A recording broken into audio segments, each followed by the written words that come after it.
Welcome back to our channel மாணவன் ஆசிரியர். இதோட நம்ம என்னோட பார்க்க போகிறோன்னு பார்த்தீங்கன்னா, காலாண்டு பொதுத் தேர்வு செப்டம்பர் 2024 12ஆம் வகுப்பு வணிகவியல் 12th standard commerce quarterly examination September 2024 12th standard தான் பார்க்க போகிறோம். மார்க் வந்து 90 மார்க்கு, 1 மார்க் பொறுத்த வரைக்கும் 20 1 மார்க் கொடுத்துருக்காங்க. புக் பேக் 1 மார்க் நல்லா தரவாக படிச்சுக்கோங்க.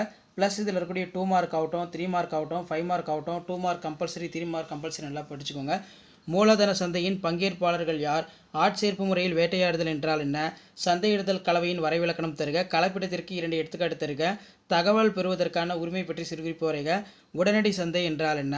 தகுந்த பணிக்கு தகுதியான நபர்களை தேர்வு செய்த பின் நிர்வாகத்தின் அடுத்த கட்ட பணி சரியான ஏற்பாடு செய்ய வேண்டும்.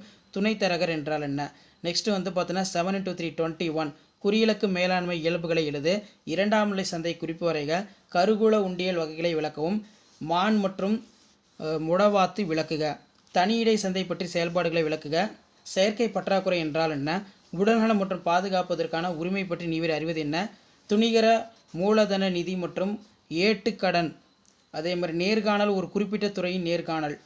அடுத்து 5 மார்க் பொறுத்தருக்கு 7 into 5 35. நவீன மேலாண்மையின் கோட்பாடுகளை வரி ரொம்ப முக்கியம்.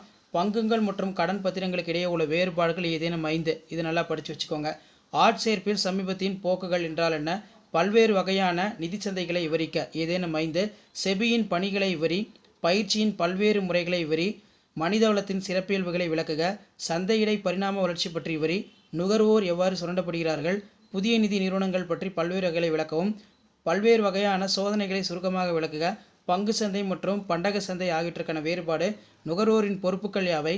பணச்சந்தை மற்றும் மூலதன சந்தை வேறுபாடு ரொம்ப முக்கியம். ஸோ எல்லா 5 மார்க்கும் நமக்கு தியரியை பேஸ் பண்ணி பாயிண்ட் பேஸ்டாக கேட்டிருக்காங்க.